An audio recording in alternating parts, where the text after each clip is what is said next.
Bonjour, chère communauté du défi des 100 jours, Emmanuel Dupont. Je vous fais une vidéo aujourd'hui. J'ai commencé mon défi des 100 jours, donc c'est mon premier bilan, ma première vidéo de bilan. Je suis au jour 6 et j'avais un bilan à faire pour le jour 5 et je l'ai fait aujourd'hui au jour 6. Ce bilan des 100 jours pour une vie extraordinaire, Cahier bleu, est ma 4e saison. J'ai fait une saison, donc la saison bleue pour une vie extraordinaire en 2015. En 2016, j'ai fait une saison spéciale intuition avec Donna Choquette. En 2000, donc ça c'était 2016. 2017, j'ai fait un spécial magie avec Arnaud Rioux. Et 2018, me voilà avec le 4e où je repars à la base puisque j'avais envie, j'avais envie de recommencer. Et puis cette fois-ci, ma détermination est de les enchaîner. Donc je recommence au début celui-là et au bout de mes 100 jours, au mois de janvier, j'en continuerai un autre et un autre et un autre et un autre. Je pense que le prochain sera Sonia Choquette, mais bon, peu m'importe en fait. Voilà. Donc moi, je pratique le métier de thérapeute holistique, qui est un métier donc, que j'ai créé sur mesure. Je suis satisfaite à 90% du nom de ce métier que j'ai choisi. Multipotentiel, et ce n'est pas toujours très simple pour moi de rentrer dans des cases. Et ce n'est pas non plus très simple pour moi de communiquer en cumulant des noms. Voilà, on voit sur Internet... telle personne, écrivaine, conférencière, tatati, tatatata, et j'aimerais bien trouver un nom générique, en fait, enfin voilà, un nom qui vibratoirement représente tous les élans et toutes les animations que j'ai, sachant qu'effectivement, en ce moment, je me trouve très fort en évolution, et comme un peu l'énergétique du moment, je trouve que ça va de plus en plus vite. Mais bon, voilà, ouverture. Les intentions de ce défi sont de développer mes activités, donc je fais tourner 2 ateliers, donc j'ai cette casquette de thérapeute et d'art thérapeute. Donc je pratique la multidimensionnalité, une approche de l'aide par rapport à la multidimensionnalité, sur une lecture énergétique, émotionnelle, psychologique, physique. Et je pratique aussi, donc ça c'est la thérapie en individuel, et je pratique aussi en atelier collectif. Cette année, je fais tourner 2 ateliers collectifs. Donc là, on sera plus sur un registre d'art-thérapie. Un atelier qui s'appelle Transcendance, où je fais travailler avec plein d'exercices et qui ne sont pas tout le temps les mêmes. Mais disons que le sens de ces exercices est de faire travailler l'ancrage, la connexion, la reconnexion, la vibration et la transcendance. Pourquoi j'appelle cet atelier transcendance? Pour se transcender, et en fait j'encourage à rentrer dans sa propre transe pour y trouver sa propre danse.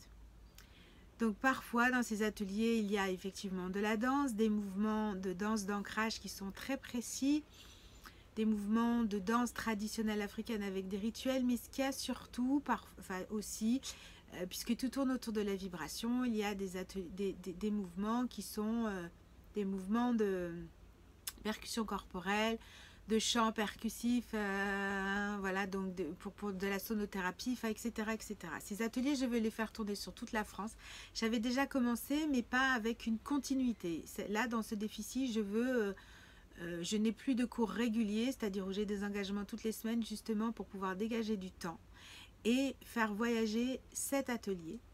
Mon 2e atelier s'appelle le pouvoir du cercle sacré, où là je prends maximum 7 personnes et où donc c'est un atelier qui est beaucoup plus à déviser, enfin avec des outils beaucoup plus chamaniques, des outils de sagesse ancestrale, des rituels, des incantations.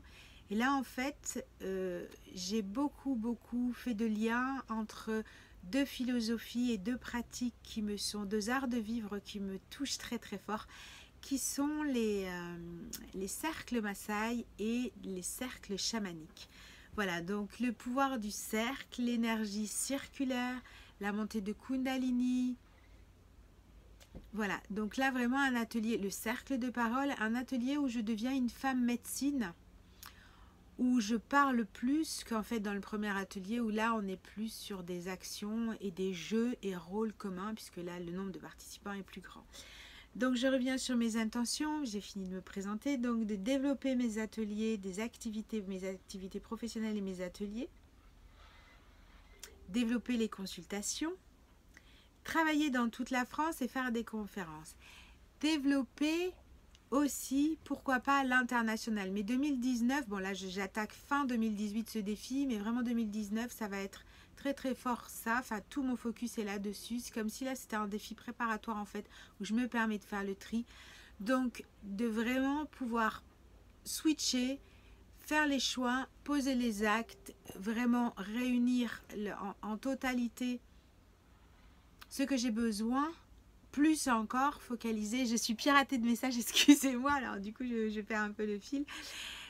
Pour pouvoir faire tourner ces ateliers au national et 2020, je mettrai vraiment un gros focus sur l'international, continuer d'écrire puisque je veux présenter des conférences. Moi j'ai une vie avec des caractéristiques de résilience énormes et c'est pour ça que je suis thérapeute holistique, femme médecine en fait, guérison de l'âme par rapport à la résilience et à la transcendance de et la transformation, l'alchimie de nos soucis entre guillemets en or. Deuxième intention du défi, accéder à mon autonomie, développer ma sécurité intérieure. Je suis autonome à 80%, donc j'ai besoin encore de pratiquer certaines choses. Créer des partenariats fructueux, productifs, développer mes produits en ligne. Donc je pense que je peux commercialiser maintenant. Enfin, j'ai très envie des produits en ligne. Ça aussi, ça me demande puisque je suis créatrice et je crée des méditations, je crée des musiques vibratoires, je crée des incantations, voilà, des rituels. Et ça, c'est des choses que je peux vendre en ligne pour justement m'assurer aussi des revenus et avoir une autonomie financière qui me dégage de certaines choses et qui du coup me permet de mettre le focus ailleurs. Donc ça, ce sont des intentions par rapport à développer la femme d'affaires qui est en moi. Et ça, ce sont des choses qui me demandent de me poser. Donc je prends la décision très vite de décembre-janvier ne plus faire d'activité extérieure, de monter, habiter 2 mois chez mes enfants qui eux sont des champions du monde des outils informatiques pour pouvoir vraiment être autonome. Et là, je n'ai pas mon autonomie quant à la gestion d'un site internet, la publication d'articles, etc., etc. Quatrième intention, écrire une méthodologie sur comment se détendre, se relaxer et optimiser ses ressources et ses forces. Ça me tient à cœur. Donc voilà, j'écris quotidiennement, donc je vais continuer à écrire pour pouvoir proposer cette méthodologie à des éditeurs. Cinquièmement, mais réconcilier avec le collectif, l'énergie du collectif. Alors là, oui, moi j'ai, voilà, comme je vous disais tout à l'heure, un vécu très aventurier avec beaucoup de choses qui me sont arrivées et du coup, ce que ça a fait, ce que je me suis rendu compte dans mon introspection et mon évolution permanente, c'est que parfois, oui, j'avais tendance à fuir le collectif ou en tout cas à détourner. Et là, je veux 100% être réconciliée et 100% plonger dans la beauté de partager, d'aller ensemble plus loin. Donc ça, c'était la cinquième intention du défi. Donc voilà, dans l'énergie du collectif, et ben donc j'y mets, reconnexion avec l'énergie du collectif, la fin et la clôture définitive de certains chapitres où il existe encore des petites racines comment dire, de rancune, voilà, donc par rapport à un divorce certainement où j'ai pu digérer 80% mais peut-être pas 100%, etc. Donc tout ça est lié, voilà. Donc mes intentions revisitées du défi, je vous les dirai plus tard.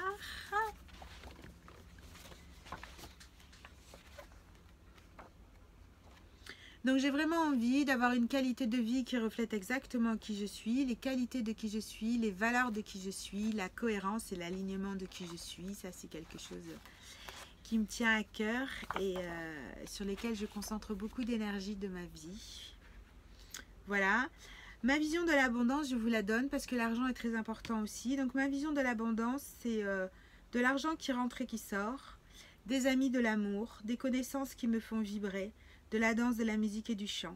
Beaucoup de joie, de la bonne santé, de la foi et du respect. Ça, c'est ma vision de l'abondance, de la prospérité, de la richesse. Je sais que je mérite ça. Alors là, j'en suis vraiment persuadée à 100%.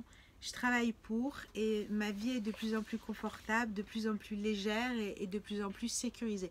En fait, ça fait 1 an que je travaille à fond la sécurité intérieure. Je vous expliquerai dans une autre vidéo.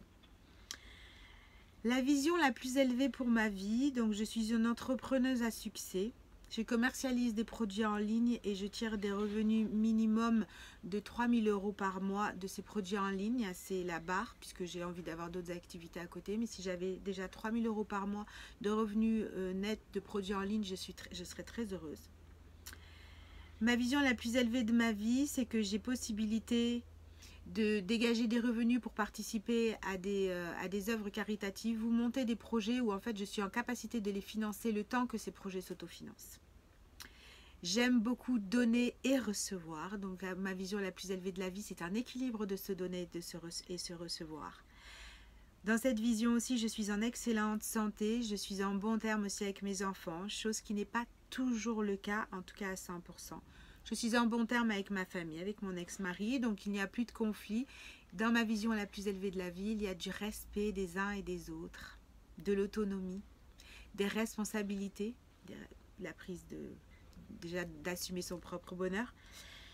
J'écris des livres, je fais bénéficier les revenus de ces livres pour des projets en Afrique, je veux monter des projets au Congo. Donc je construis petit à petit cette vision optimisée que j'ai de la vie, voilà, parce que j'ai envie de créer une ONG au Congo et je me sens en capacité maintenant et avec la maturité de pouvoir réduire les inégalités, voilà, à la mesure de mes possibilités, mais en tout cas, que ça soit quelque chose d'actif, vraiment, vraiment, vraiment, et pas quelque chose de, comment on dit, encore de philosophie, que ce soit vraiment acté, que ce soit quelque chose de vécu et pas quelque chose qui soit mentalisé ou qui soit projeté. Je veux le vivre. Voilà, donc ça c'était le bilan. Qu'est-ce que je peux vous dire d'autre encore sur mon bilan? Donc comment j'ai abordé mon bilan des 100 jours? Et bien dans cette préparation, je l'ai abordé avec vraiment une réalisation et une observation de ce que je choisissais. J'ai conscience que je suis responsable et j'ai choisi. Donc j'ai choisi une qualité de vie, je le redis encore là, je l'affirme. J'ai choisi une qualité de vie optimale où j'accepte vraiment de recevoir tous les cadeaux que la vie me réserve parce que j'ai une grande mission et pour remplir cette grande mission, j'ai besoin d'avoir aussi une équipe autour de moi. Je veux former une équipe autour de moi pour me faciliter la tâche de certaines choses et que du coup, je puisse me concentrer sur autre chose. Donc voilà, je m'engage dans mes valeurs et je peux en changer les priorités si nécessaire. Une concrète envie de me réinstaller confortablement parce que là pour l'instant, j'habite dans une caravane parce que j'avais fait le choix comme ça, mais c'est terminé. J'habite dans une caravane sur le terrain d'amis, certes, mais j'habite quand même dans une caravane et je vais repasser à une dimension plus grande. Donc voilà, un bilan avec des changements de pensée toujours plus grands, une ouverture d'esprit toujours plus large et donc toujours des déconstructions de pensées erronées et de reconstruction de pensées constructives. Une grande reconnaissance pour mon cerveau, pour mes processus créatifs et pour toute cette magie que j'arrive à m'offrir, j'en ai conscience et cette gratitude que j'ai vis-à-vis de moi-même. Voilà, ça c'est le bilan de mes premiers 5 jours. Et voilà, et j'attaque cette semaine 2 avec grand bonheur pour redécouvrir mon potentiel. Je vous en dirai plus dans une autre vidéo. Je vous embrasse très très fort et puis je vous souhaite un super défi. Bye bye.